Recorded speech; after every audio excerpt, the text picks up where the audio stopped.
Hello again. We have a Kyosho branded Formula One car here. I've had a couple from Daido and possibly Kyosho. I think Kyosho is making them for Daido, the older ones. But I've never seen one come in a box like this. And now I'm also learning that they've actually put out two Formula One collections just for Ferrari alone. So that's pretty interesting. And then we see here on the 650 yen, so this is around $7 in today's money.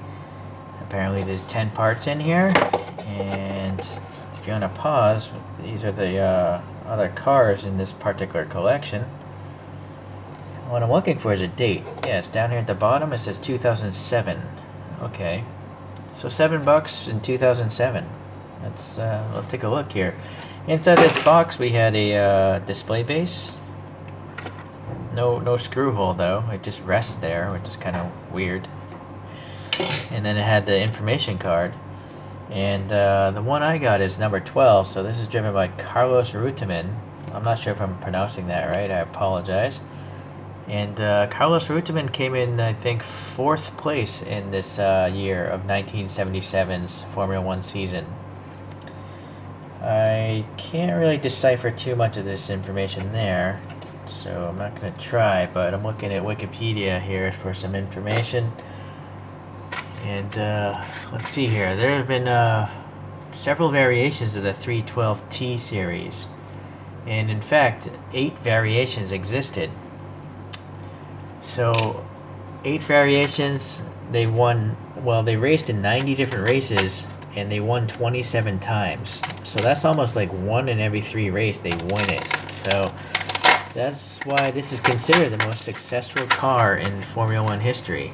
It's won the Constructors' Championship in 75, 76, 77, and 79. And then 3 Drivers' Championships. Niki Lauda won in 75 and 77. And then Jody Scheckter won in 1979. So, again, hopefully that information is correct. Again, from Wikipedia. I don't really have time to research all this stuff. So if you guys find my information is incorrect, just put the video on mute or skip forward until the car is finished here.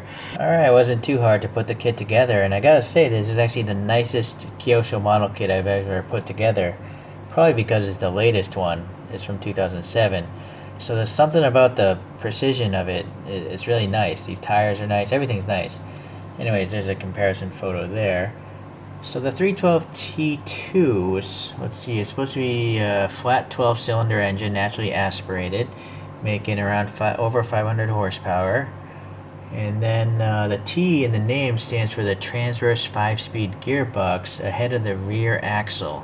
So I'm not sure if we'll be able to see that, but we'll try. It's supposed to have a steel tube frame with aluminum paneling. And then the T2 was made to comply with new aerodynamic rules. Whereas I guess the regular T1 or the original 312T had an airbox behind the cockpit, but now they had to lose that for some reason, probably in the rules. And now they have NACA ducts right here. Apparently this white thing here, there's supposed to be a duct right there, and Kyosho's missed out on it. But if you back up in the photo there, I showed you, you can see 2 little ducts here. So that's part of the revisions, I guess, that made this particular car happen. Okay. And then I believe this is a 312T2B because it has the additional Fiat logo. And I guess this is the very first time a Ferrari F1 car had Fiat logos on it. And then also there was a new rear wing, revised bodywork, which is that, and suspension, I guess. Several different noses and rear wing profiles were used, some specific to each circuit, and I guess just a lot of changes going on, and that's why there are 8 variations of this particular 312T series. Okay, so that's quite a bit of chatter, so I apologize, but I buy these things so I can learn about history and cars. So, look at this here. It's interesting, the wheels are different, right? The rears are just deep chrome, and then the fronts have this cool little, 4-spoke gold there. The black is an exposed steel axle. So most of I think all the Kyosho and Daitos have exposed steel axles, to my recollection. Maybe not, I don't know. Okay, well anyways, looking at the side printing here, it looks pretty good. I mean, it's quite legible, all the sponsorship, and it seems like they're all tampos, which is good. Some of the older ones, older Kyosho F1 cars have decals, which is going to be a problem with age. You know, they'll crack off and stuff. Is this a decal? Nope. This is these are all tampos. And that Ferrari logo is well sized. I mean, it's really small.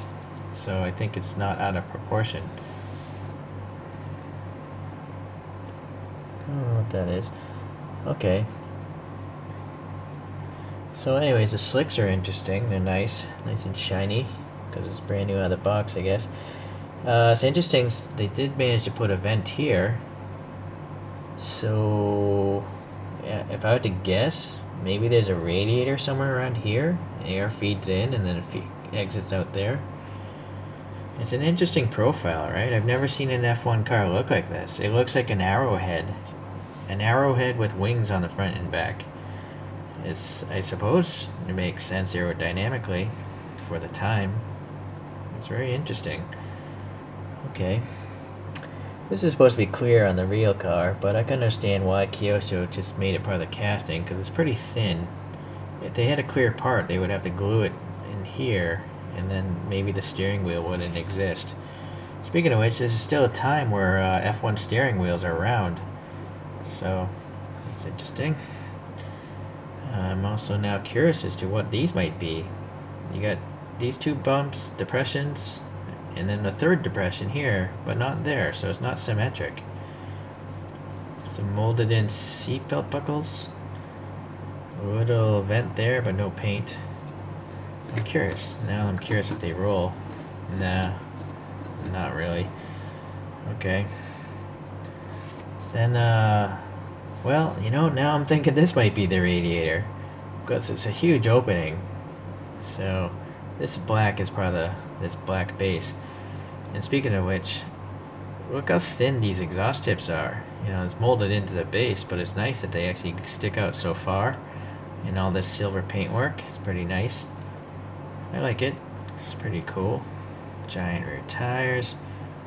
So the rear wing here, it's quite interesting, its design. It's so abrupt. I don't know. It looks similar to the photograph, so I think it's realistic.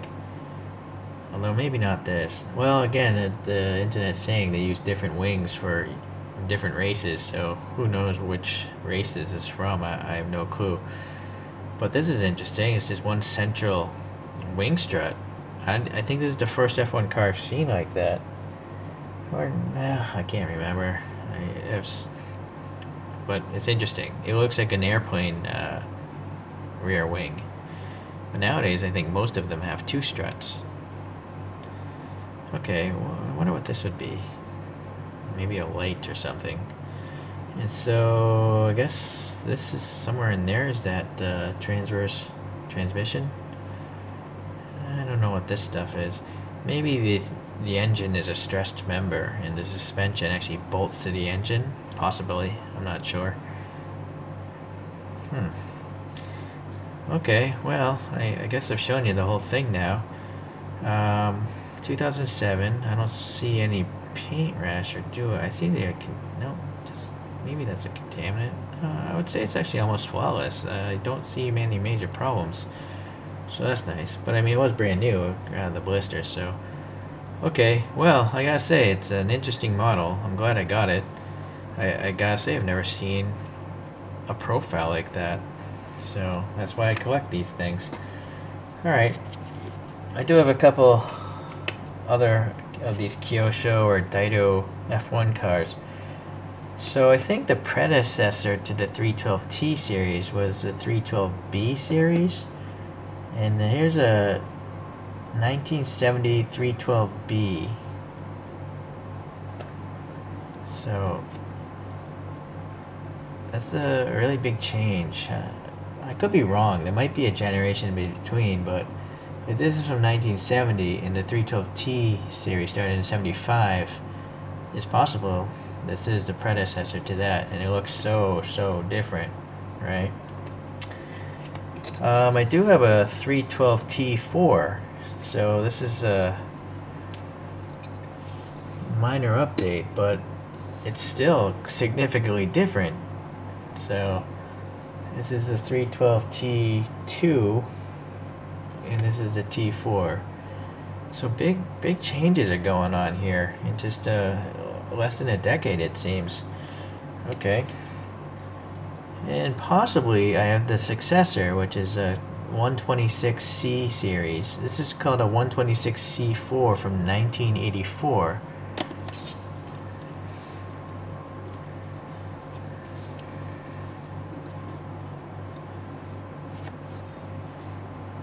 Okay, so again, I gotta say, like, all four of these cars look quite different. I guess the greatest similarity would be in this T series, just because the wings, you know, the way they're stuck on the end of a pointy front, whereas the other ones are more logical, or more, not logical, just more what I'm used to seeing, wings on the side of the nose, not in front of the nose. So yeah, it's funky. Here's a top view for you guys. Alright. So, my Ferrari F1 collection grows. If the price is right, I will pick these things up, and hopefully I can one day do a video of the entire evolution of Ferrari F1 through Kyoshos or Daitos. But for now, we're just going to have to appreciate this one. Alright, well, hopefully you enjoyed this video. I find the shaping of these cars to be interesting. So hopefully you'll stay tuned until I get the next Ferrari F1 car. Alright, bye.